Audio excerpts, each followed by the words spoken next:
नमस्कार, मैं हूं राहुल सिन्हा। सत्ता के सभी न्यूज मित्रों का स्वागत है। सत्ता की शुरुआत में सत्ते पे सत्ता, यानी 7 खबरें और दिलचस्प जानकारियां। सत्ता में आज हमास के खिलाफ इजराइल के नए ऑपरेशन की बात होगी, जिसका नाम है गाजा नक्बा। 75 साल बाद यह शब्द क्यों चर्चा में है और कैसे यह हमास को मिटाने में और इजराइल को गाजा की सत्ता दिलाने में कारगर साबित हो सकता है, इसके कुछ ऐतिहासिक कहानियां और बयानों के आधार पर आज आपको एक दिलचस्प जानकारी देंगे। इजराइल और हमास के युद्ध में जर्मनी तानाशाह हिटलर की चर्चा जोरों शोरों से हो रही है। इजराइल का आरोप है कि गाजा में बच्चे हिटलर की किताब से प्रेरित होकर ब्रेन वॉश हो रहे हैं। ये कितना सच है, ये भी आपको बताएंगे। गाजा में इजराइल का ग्राउंड ऑपरेशन अब अस्पताल पर केंद्रित हो गया है। अस्पताल के चारों तरफ इजराइल की सेना है, इजराइल के टैंक हैं और अस्पताल के अंदर हमास के लड़ाके हैं। आमने सामने वाले इस युद्ध पर हमने एक विस्फोटक वीडियो कुंजी तैयार की है। इजराइल और हमास युद्ध में ड्रोन वाला फैक्टर अब गेम चेंजर की तरह सामने आया है। बड़ी संख्या में इजराइल में ड्रोन की खेप पहुंची है। खास बात यह कि इन ड्रोन्स को चीनी कंपनियों ने तैयार किया है और ये अमेरिकी ड्रोन से ज्यादा घातक और ताकतवर है। इसके मायने ये भी हम आपको समझाएंगे। सत्ता के न्यूज मित्रों को देश में चल रहे चुनावी युद्ध का भी अपडेट दे दें। छत्तीसगढ़ के महासमुंद में आज पीएम मोदी ने रैली की।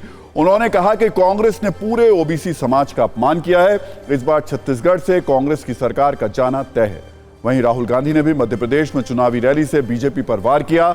नीमच में रैली को संबोधित करते हुए राहुल गांधी ने कहा कि मध्य प्रदेश में सरकार बनते ही कांग्रेस पार्टी सबसे पहले जातिगत जनगणना लागू करेगी।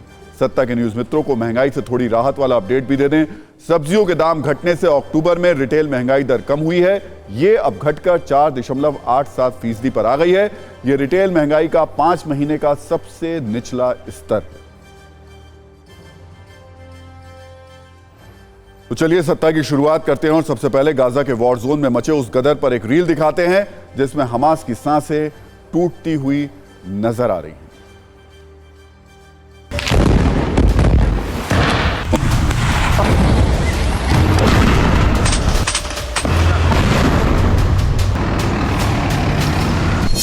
गाजा में बेतहाशा बरसता बारूद, इजराइल का गाजा नक्बा प्लान।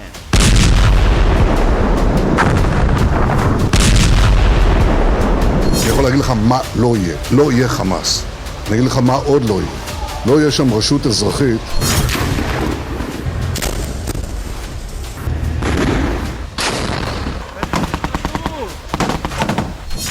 हमास की हिटलर वाली तैयारी, यहूदियों पर सबसे बड़ा खतरा।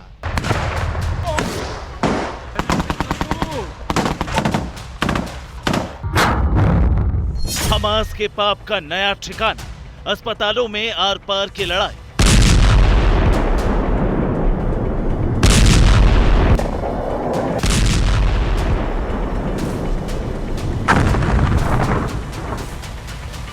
इजराइल हमास युद्ध का ड्रोन फैक्टर, ड्रोन युद्ध तेज, अब होगी भारी तबाही।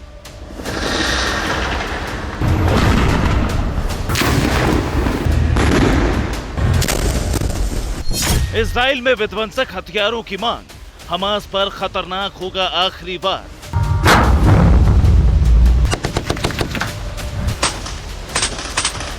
כוחות צה"ל בשעה הזאת ממשיכים לתקוף את מעוזי חמאס בלב מחנה שתי.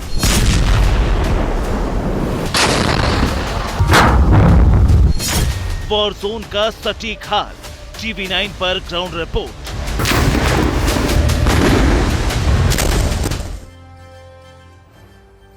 तो सत्ता में सबसे पहले बात इजराइल और हमास में पिछले 38 दिनों से जो चल रहा भीषण युद्ध है उसकी कर लेते हैं, जहां से बर्बादी और तबाही की तस्वीरें लगातार आ रही हैं और इस युद्ध के खत्म होने के ठोस संकेत फिलहाल बिल्कुल भी नहीं दिख रहे हैं, क्योंकि बम, मिसाइल और टैंक को लॉन्च करने के साथ साथ इजराइल की सेना हमास को समूल हटाने के लिए एक नए ऑपरेशन को लॉन्च कर रही है। हमास की सत्ता को गाजा से उखाड़ फेंकने के लिए वैसे तो इजराइल की ओर से जल, जमीन और आसमान तीनों दिशाओं से जबरदस्त बारूदी ऑपरेशन चलाए जा रहे हैं, लेकिन पिछले 24 घंटे से ज्यादा चर्चा इस बात पर हो रही है कि वो है, उस शब्द का नाम है गाजा नक्बा 2023। यह अरब देशों की लड़ाई वाले इतिहास की किताबों में 75 साल पुराना शब्द है जो फिर से सामने आ गया है। सबसे पहले इस शब्द के मायने और मतलब समझ लेते हैं, उसके बाद इसका 75 साल पुराना कनेक्शन भी आपके सामने रखेंगे। दरअसल नक्बा का मतलब होता है त्रासदी। फिलिस्तीन के लोग इसका इस्तेमाल उन घटनाओं के लिए करते हैं जब उन्हें अपने घरों से, अपनी बस्तियों से निकाल दिया गया। फिलिस्तीनी इलाकों से पलायन के लिए नक्बा शब्द का इस्तेमाल किया जाता है। अब आप सोच रहे होंगे आखिर गाजा में चल रही तबाही के बीच ये शब्द आया कहां से और अचानक क्यों इसकी चर्चा हो रही है। दरअसल इजराइल की सुरक्षा कैबिनेट के सदस्य और कृषि मंत्री अविक्टर ने एक साक्षात्कार में गाजा से फिलिस्तीनियों के पलायन पर उनसे एक सवाल पूछा गया था, जिसके जवाब में उन्होंने कहा कि हम फिलहाल गाजा में नक्बा कर रहे हैं। अगर ऑपरेशन के जरिए ये देखा जाए तो युद्ध करने का कोई तरीका नहीं हो सकता जैसा कि आईडीएफ गाजा में करना चाहती है, खासतौर पर तब जब टैंकों और सैनिकों के बीच आम लोगों की मौजूदगी हो। यह गाजा नक्बा 2023 है। यह युद्ध इसी तरीके से समाप्त होगा। इजराइल के मंत्री के इसी बयान के बाद से नई बहस हो रही है। क्या नेतन्याहू अब गाजा नक्बा प्लान के जरिए अपनी कसम को पूरा करेंगे? क्या इजराइल की सेना के लिए एक फिलिस्तीनी को हटाना अब आसान होगा? हालांकि इजराइल के दावों के बीच गाजा में ना तो आसमान से बरसते बमों की संख्या में कोई कमी आई है, ना ही गाजा की इमारतों पर गिरती मिसाइलों की संख्या और रफ्तार कम हुई है, ना ही टैंक से बरसते गोले में कोई कमी आई है। दो वीडियो कुंजी से गाजा में विध्वंस का आप थोड़ा अंदाजा लगाइए।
अब आपको बताते हैं कैसे फिलिस्तीनियों के सीने में पिछले 75 सालों से नक्बा शब्द तीर की तरह चुभा हुआ है। आपको बता दें, फिलिस्तीनी हर साल 15 मई को नक्बा दिवस मनाते हैं। इस दिन सबसे कीमती ऐतिहासिक चिन्हों को लेकर वो सड़कों पर उतरते हैं। इन चिन्हों में सबसे ज्यादा उनके घरों की चाबियां होती हैं, जिनसे उन्हें 75 साल पहले निष्कासित कर दिया गया था, जहां वो अब तक वापस नहीं लौट पाए। हमने आपको बताया कि फिलिस्तीन के लोग नक्बा शब्द का इस्तेमाल उन घटनाओं के लिए करते हैं जब उन्हें अपने घरों से, अपनी बस्तियों से निकाल दिया गया था। यह कहानी है 14 मई 1948 की, जब ब्रिटिश सरकार से आजादी की घोषणा के अगले दिन इजराइल अरब देशों के खिलाफ युद्ध में उतर गया। दावा है कि अरब इजराइल युद्ध के दौरान 7,50,000 से ज्यादा फिलिस्तीनी पलायन कर गए। आरोप है कि इन्हें घरों से निकाल दिया गया। यह युद्ध पूरा 15 महीने तक चला था। इजरायली इलाके में रहने वाले फिलिस्तीनियों ने इजरायली सैनिकों पर घर से बाहर निकालने का आरोप लगाया था। यह भी कहा गया कि उन्हें कभी इन इलाकों में लौटने की इजाजत नहीं दी गई। अनुमान है कि फिलिस्तीन की 80% आबादी को विस्थापित होना पड़ा। वहीं इजराइल का पक्ष यह है कि उसने किसी को विस्थापित नहीं किया, बल्कि अरब देशों ने फिलिस्तीनियों को अपनी जमीन और घर छोड़ने के लिए कहा था, ताकि नए बने देश इजराइल पर आक्रमण की स्थिति में वहां रुक गए फिलिस्तीनियों को युद्ध का विध्वंसक परिणाम ना भुगतना पड़े। ये दो तर्क हैं जिनके आधार पर दोनों पक्ष अपनी अपनी लड़ाई लड़ रहे हैं। आपको बता दें कि आज की तारीख में संयुक्त राष्ट्र करीब 60 लाख फिलिस्तीनी शरणार्थियों को मान्यता देता है। इनमें से कई Jordan, Gaza, West Bank, Syria, Lebanon और पूर्वी यरूशलेम में रहते हैं। इजराइल ने गाजा में ऑपरेशन नक्बा चलाने का दावा किया है। ऐसे में आज आपको यह भी जानना चाहिए कि अब तक के युद्ध में गाजा से कितने लोगों का पलायन हो चुका है, कितने लोग अपना शहर, अपनी जमीन, अपनी बस्ती और अपना घर छोड़ चुके हैं। दावा है कि गाजा की 70% आबादी को अपना घर छोड़ने को मजबूर किया गया। 7 अक्टूबर को हमास ने इजराइल पर हमला किया था। इसके 24 घंटे के अंदर 8 अक्टूबर को गाजा में 1,23,538 लोग विस्थापित हुए। हमले के 5 दिन बाद 12 अक्टूबर तक 4,23,378 लोग विस्थापित हुए। 16 अक्टूबर तक 10 लाख लोग गाजा छोड़ चुके हैं और 4 नवंबर तक यह संख्या 15 लाख पहुंच चुकी है। अगर गाजा की कुल आबादी की बात करें तो यह 22 लाख है। तो सवाल है, क्या इजराइल इसी तरीके से गाजा को अपने कब्जे में लेगा? क्या अब आगे प्लान गाजा नक्बा से ही यह युद्ध खत्म होगा?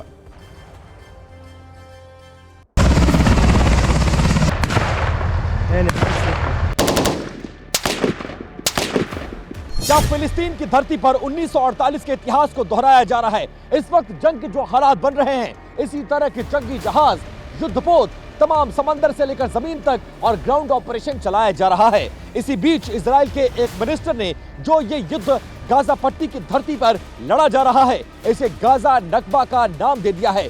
दरअसल गाजा नक्बा का इजरायली यानी अरबी अर्थ होता है तबाही, और गाजा की तबाही ना होने तक, खत्म होने तक, गाजा की तबाही होने तक ये सब कुछ जारी रखने का फैसला किया गया है।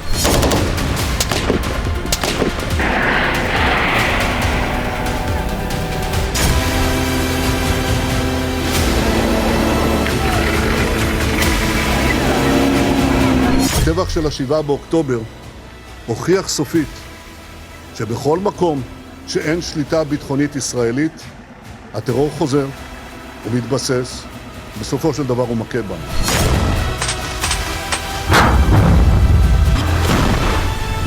ऐसा ही युद्ध 1948 में लड़ा गया था, जब फिलिस्तीनियों को उनकी धरती से विस्थापित किया गया था, और उसके बाद से लेकर आज तक इजराइल इस धरती पर काबिज है और इजराइल को कोई भी हरा नहीं पाया। लिहाजा इस युद्ध को भी गाजा नक्बा का नाम दिया गया है। पहले दिन से प्रधानमंत्री नेतन्याहू ने अपने इरादे जाहिर कर दिए थे और वही ग्राउंड पर होता हुआ नजर आ रहा है। हालांकि इस युद्ध में रह रहकर हमास की तरफ से हमले किए जा रहे हैं, लेकिन जिस तरह का हमला किया जा रहा है, जिस तरह से मौतों के आंकड़े आए हैं 1400 इजरायली और उसके बदले 11,000 से ज्यादा गाजा पट्टी में रहने वाले फिलिस्तीनियों की मौत की खबर आई है, उससे यह जाहिर हो रहा है कि किस तरह की तबाही फिलहाल आज की तारीख में गाजा पट्टी की जमीन पर हो रही है।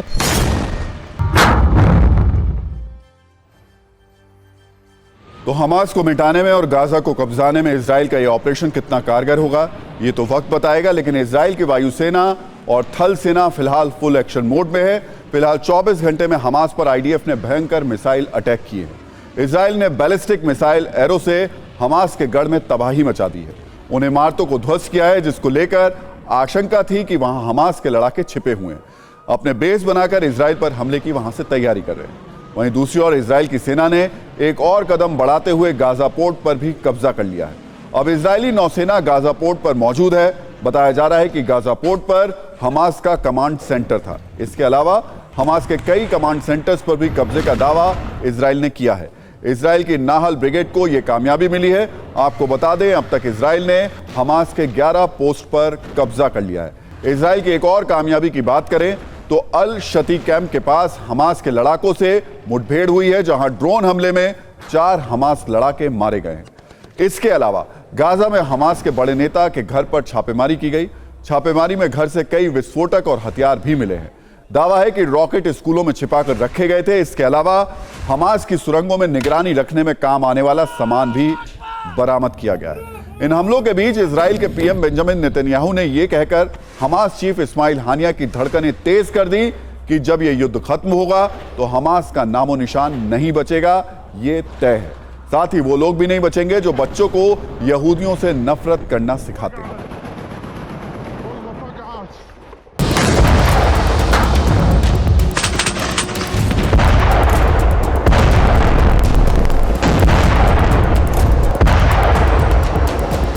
אני יכול להגיד לך מה לא יהיה. לא יהיה חמאס. אני אגיד לך מה עוד לא יהיה. לא יהיה שם רשות אזרחית שמחנכת את הילדים שלהם לשנוא את ישראל, להרוג ישראלים, לחסל את מדינת ישראל.